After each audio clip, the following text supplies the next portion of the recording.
Outlaw Macho Drive-In.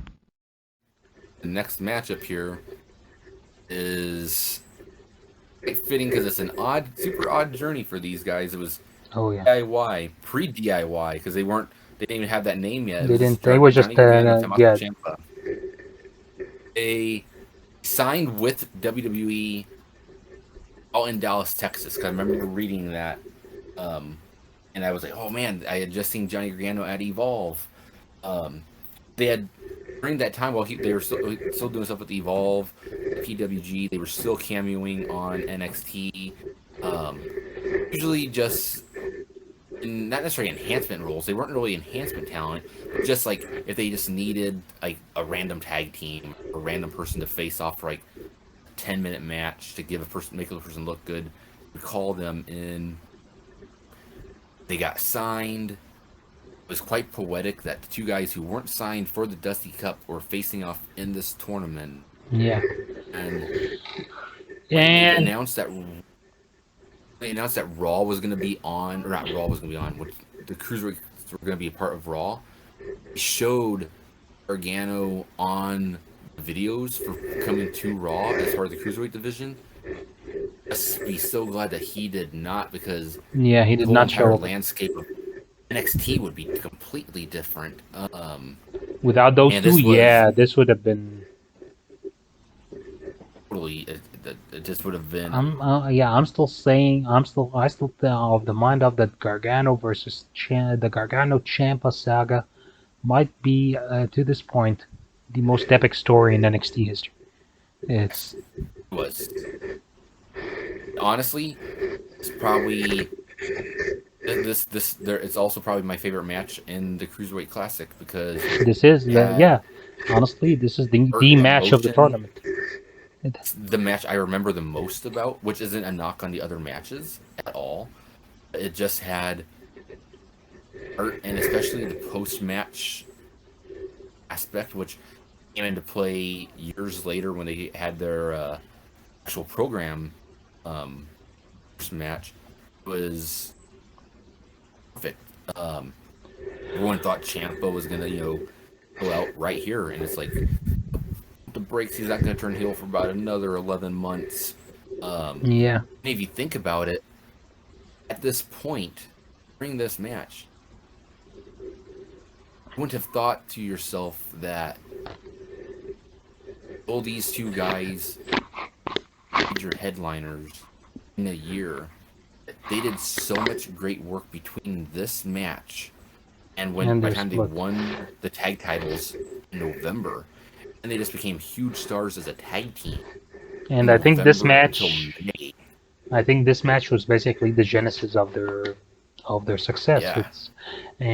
Kudos to Tomasso Ciampa, because we were not getting this match. They were only going to put Gargano in the tournament. Yeah. And Ciampa had the idea of like being his first opponent and losing to him, and they just not doing anything with it then, but they could circle back to it later. And wow, that was a great freaking call. That's and even if you mind, this is the best match of Dharma, I think so. It had the most emotion to it. It had that fast pace. It had both guys had their respect. It had that pre-match interview that no one talks about, where Gargano actually was such an asshole, thinking talking about himself like, I'm Johnny Wrestling and I will get this done and I will do so. And he pissed Ciampa off so much. And you were thinking like, whoa, these two guys are friends, but that's like a raw, it felt like a raw emotion that everyone has that friend that they hang out with that's so egotistical that he straight up pisses you off sometimes. Walter. Anyway, and that was it. No, not really, but it's that was it. That was a guy like who knew he was pissing off his friend, but he didn't care. That's the first thing. And his friend just taking the bait. Basically, like hook, line, and sinker. He just fell for it and he was going in. But it didn't throw him off his game. It just made him more violent. what does he call it? The carburetor or some the lung blower. Yes, yeah. He just delivered it to it. It's still the most, I don't know. No, it's not the lung blower. Is it the lung blower? Because he does it to the back, not Sounds to the familiar. chest. Yes. You know that thing where it's like a power bomb into his own knees. Ciampa like Right. pulls him up. Okay, it's something like it's a lung blower. It's a carburetor. It's something about a car. Anyways, and that is he. I've seen him do it before and after, but that's the most vicious one he ever hit. And like it came like during in the middle of the match, and he was like, and Yeah. that's it. That's over. And if you remember, and again, we said we were going to explore our friendship during this. This is the time where, like, this is the fourth episode of the Cruiserweight Classic, and this was now where we began. You, me, shout out to Gabrina Garza. Anthony. Hmm? Who? Anthony. He was shipping a lot. Anthony DeFalco Jr. Yes, Anthony DeFalco Jr. I was trying to remember what the DJ stands for, but Anthony, yeah, ADJ, Anthony DeFalco Jr., best known as ADJ. I'm not sure Alan joined us for that one or not. I think he I came don't in think he was later. doing a lot of Yeah, cruiserweight classic but I stuff. think, yeah, basically it's the Cruiserweight Paulie. Classic. Yeah. Huh? Who? Paulie talked a lot in the Paulie. cruiserweight Paulie for classic. the Cruiser. Yeah, so it's basically the Cruiserweight Classic was me, you, Gabriela, Paulie, ADJ. Just, Yeah.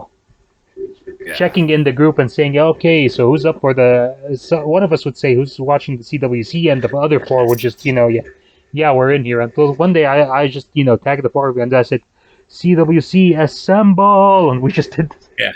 And we just had this like awesome hour-long chat of like just marking out these matches, and this was the match that we just universally marked out the most of every move that was happening in front of us. Yeah. And well, I'm just gonna say I love everyone that was in that conversation, present company included, of course. But I'm just course. that's the only time I'm gonna say it here. If you don't know, again, I'll admit. Uh, but that match, wow, that I think that match honestly was the first was like I remember Ibushi Cedric had a great match the next round. Hmm. But I think the match that made this, that actually had a lot of people buzzing, like, not like mainstream buzzing, but just wrestling fans having, like, generating a lot of buzz, was that match. That was the match Yeah. that was the banner match for the CWC. I think it's one of the best matches of 2016. Yeah. It's like a little inside baseball here, guys. I like if you remember, Joe. Last year I did I made this tournament about best match of the decade, and this little match that no one knows about, made it all the way to the quarterfinals of it. Out of 64, Yeah. out of 32, so this was in top 8. This Yeah. this match Which is that no good. one, yeah, which is great. It's no one, and on the other side of the bracket, you know what other match made it to the top 8? Tomasso Ciampa versus Johnny Gargano in New Orleans. So Oh yeah. Yeah. Yeah. yeah, so like this match was a precursor to things to come. This match was great. This match was the only match that outside of crowning a winner had and actually affected the storyline on NXT because if you remember after that match, the Revival attacked Gargano, Yes. Yeah. ruining his knee even further. It's It's just great. It was, and I honestly, I'll tell you this honestly, I was familiar with Ciampa from Ring of Honor. I did not. I knew the name Gargano. I had not seen him prior to NXT wrestle before, but this was the match that sold me on both because, first of all, while I saw Ciampa before, this is that Tommaso Ciampa in the Cruiserweight Classic was a completely different Tommaso Was. Ciampa than the one that got fired from Ring of Honor for the last few. Yeah, like kayfabe fired. He wasn't really fired, but anyway, and yeah, awesome. And a hell of an end for and it was a hell of a. We still have two more matches, but this was the match that aired This was the last match that Aired aired last. on. Yeah, And and it. honestly, thinking about it, I just remember the feeling of watching that episode. I can still feel it right now, 5 years later, and it's just like like hits you like right in the heart because you're just like, holy shit, like I just watched something completely magical. Yeah, Um, exactly. and it's just Eh, like it makes you love being a wrestling. yes, and we say this a lot, but it's sometimes wrestling actually tortures wrestling fans a lot because we keep expecting something more. But honestly, when it is rewarding, oh my God, does it reward? Yeah. Oh, it is like it. It's and this is one of the things why I sometimes feel sorry about people who don't understand wrestling because while there's a lot of hokey shit and a lot of like stuff that's not bad acting, when it's good,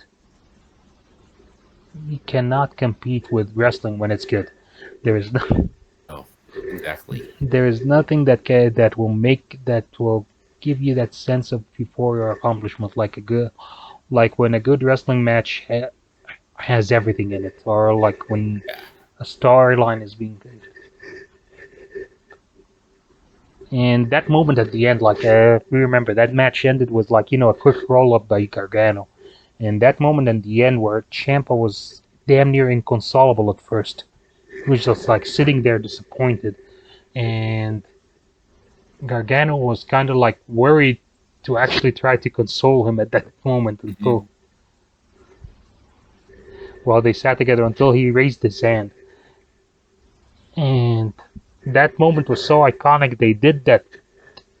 Honestly, I got goosebumps being in the arena live for the New Orleans match and seeing them do a callback to that moment at the very Yeah. end. I was like, and when they did that in New Orleans, I was like, this might be the best thing I've ever seen. Yeah. Exactly. It was If you're listening amazing to this, yeah, storytelling. yeah, if you're listening to this podcast and you haven't seen those two matches, honestly, just put us on pause right now. Go watch them. Come back. Listen to us again talking about them, and tell us you don't Yes. agree. That's Exactly. that magic. That is just magic. Pure magic. Um. Thank you for joining us on the Outlaw Macho Drive-In. If you liked that video, please click like and subscribe to our channel for more content from the drive-in. For full episodes of our podcast, you may look us up on Anchor, Spotify, or wherever your favorite podcasts are available. Just search for Outlaw Macho Drive-In. And if it's not too much trouble, would you help us out here? Spread the word, share. We would really appreciate it. Thank you. We love you. Bye.